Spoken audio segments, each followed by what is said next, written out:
it's like. Brandon's here. What you saying, bro? Not really too much to take from that game, Tel. I think if it wasn't Spurs, then I don't think there'd be so much of a criticism around it because it is pre-season. Do you know what I mean? But no Arsenal fans like losing to Spurs even in a pre-season game. What I will take away from that game though is there's still a severe lack of quality in this Arsenal side, especially on that left-hand side, and that seriously needs addressing. Ideally before we start the season, but definitely by the end of the transfer window. And the decision making as well. I'm looking at, when I say about the lack of quality, it weren't really until Zubimendi came on that we started to show a bit of control in the midfield. The decision making was poor today. How many shots do we have? 15, 16 shots, only one on target. He brings on Gyökeres. Now, people will probably, again, Arsenal fans were probably going into that game excited because we want to see Gyökeres, and then the manager decides not to bring him on until 15 minutes towards the end. There could be various different reasons for that. He's probably only trained with Arsenal a handful of times, So I don't look into that too much and go, oh, well, we didn't play Gyökeres. But what I will say is I do not want to see Kai Havertz starting that Man United game, first game of the season. It's very obvious that he's just not the guy. And when I say about a lack of quality in this Arsenal side and the decision-making being poor as well, I'm looking to a 15-year-old kid in Max Dowman who had, 10 minutes on the pitch? And he showed everybody what decision-making and a high amount of quality is. Some of these senior players, he showed up in this pre-season. He genuinely has. Now, is that down to the manager and the way that the system's based? Possibly. But I also think that we've got quite a lot of players that don't know how to make the right decisions in the right moments. That is why Arsenal is so system-based. You bring it back to David Raya. A lot of people will criticise him again today because this is not something that we've just seen over pre-season. We see it last season, towards the end of last season. How many times do we say, he's going to get lobbed? At some point, he's going to get lobbed. If he keeps coming that far out on his goal line, he's going to get lobbed. He got lobbed again today. He got lobbed against Mateta in the Crystal Palace game towards the end of last season. So something has to change in that scenario. The manager has to change something so that the goalkeeper's not coming so far out and almost playing like a defender, because we will inevitably get caught out. It's all right when you've got high quality players who really retain the ball very well. And Zubimendi is somebody who does that, but his backup, who was, in Norgard, doesn't necessarily retain the ball so well. Neither does Declan Rice. So it's like, I don't know. It comes down to decision making again, Tel, for me, and a severe lack of quality, and we need to address it real quick.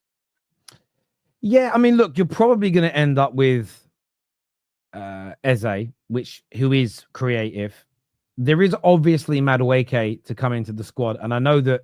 I mean, you and I are both the same on that. We're not overly big fans of him, but that being said, I do think he's better than, generally speaking. I'd put him. I've heard people say he's not as good as Reece Nelson. I think that's disrespectful. I think he is. I'm not saying he's world class, but he's better than that level.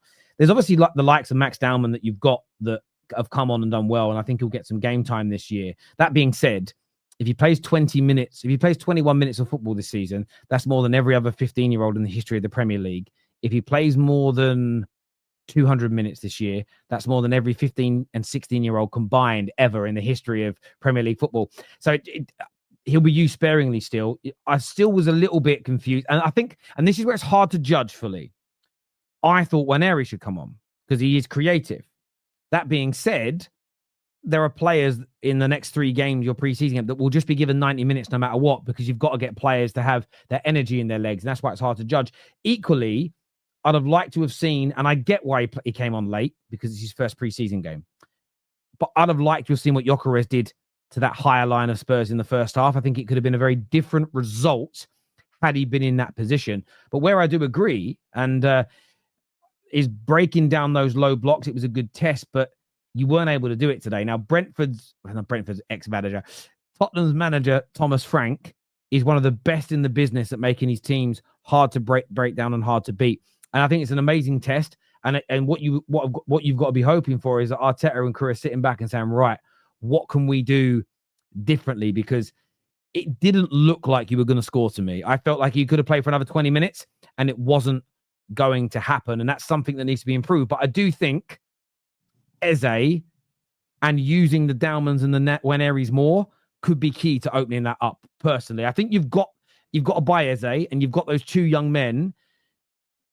Just sort of look at it and go, where it could go wrong for Arteta, and there's no defending it, is if you're having that game if that's a real North London derby and there's 20 minutes to go, and if you're leaving on Odegaard and not bringing on Nwaneri and he's not doing anything, that's where I think he deserves all the criticism in the world, personally. Yeah, no, I agree. I'll be more worried if Gyökeres don't start the next preseason game.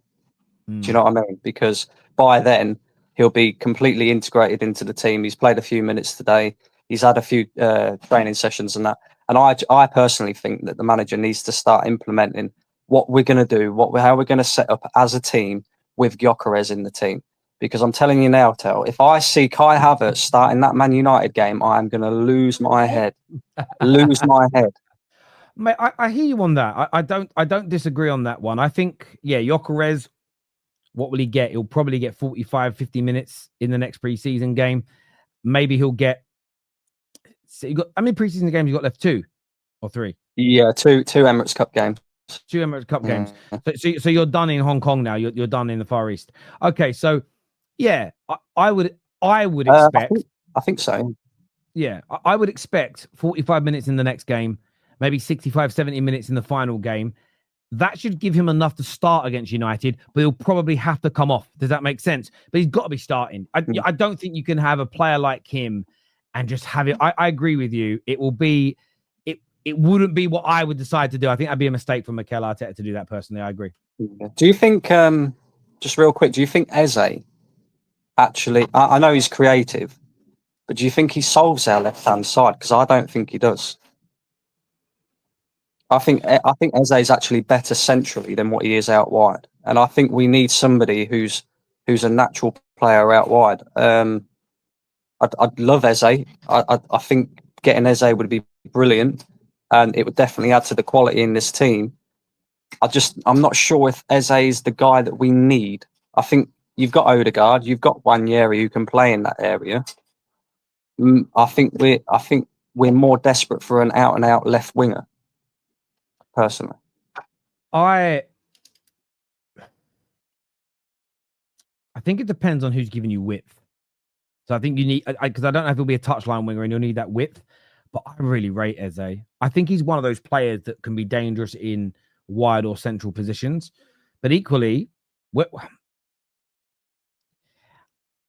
I just get more I look at it, the more I think Madueke is going to start playing on your left. I think Eze could end up ousting Odegaard, just a personal feeling, and we'll see what happens with that. But interestingly, though, I'm not saying he's great. This isn't me defending Madueke. It's more a case of like thinking out loud, a bit of a thought process. There's this element of like, if Eze's in the middle and Saka's on the right, they're going to occupy a lot of defenders and midfielders. Is there the room and the space to then? Does that mean that Madueke will then be one-on-one with a player? Madueke one-on-one is very dangerous. It's whether or not he can supply that ball, cut that ball across the 6-yard box for the likes of Gyökeres as an example. So that is an option there. That being said, you've got the likes of Max Daumann. I look at Max Daumann. I think he could play anywhere. Genuinely, I think he could be. I could think he could play centrally, right or left, and I think he'd look proficient. But he is young. It's a tough one, and that's the only thing I would again say to throw in, not as defensive Arsenal, but as the truth. I said the same about Man United last night. We won. I was excited that none of our new players were even starting. That's the one thing I'd say to yourselves, is that today was one of those weird ones where Zubimendi and Gyökeres didn't start. Madueke is not with the squad because of the Club World Cup. Eze is yet to be done, as an example. So you have got new tools. Also, all of them are bought, but all of them are purchased, all but one. So that's what I think. That's the hard bit. It's like I was watching last night and I was like, oh, there's 3 or 4 counters. Imagine what Cunha and Mbeumo would do. But you don't know because they're not there. Do you know what I'm saying? So I do get the frustration, and that's all we ever want to see is our new players. But Yeah, man, it's gonna Yeah, be. It's this gonna is be it. It's interesting. like, I don't know, when you see the same setup again of the low block and Arsenal struggling to break it down and create clear-cut chances and have actual shots on target and stuff like that. It's very reminiscent to last season, the season before, and you just think like, oh, this is what cost us in the end, and we need to deal with it and sort it out. We It really does, do. and I get that. That's an element of frustration I get. The only food for thought I'd throw in there is that none of your new signings were playing, and that's what those signings are for, is to like sort of create that sort of bridge that gap, as it were. And United won last night, but actually Foylan misses that header, which he does before. If Dorgu's shot is saved, which it could have been, which can happen, could have been a different game, because that was our problem last year. We'd pin teams back, not take chances, concede on the counter attack, crumble in confidence. So there's always, you're always on the edge of those things, and it's going a time's going to tell really on that.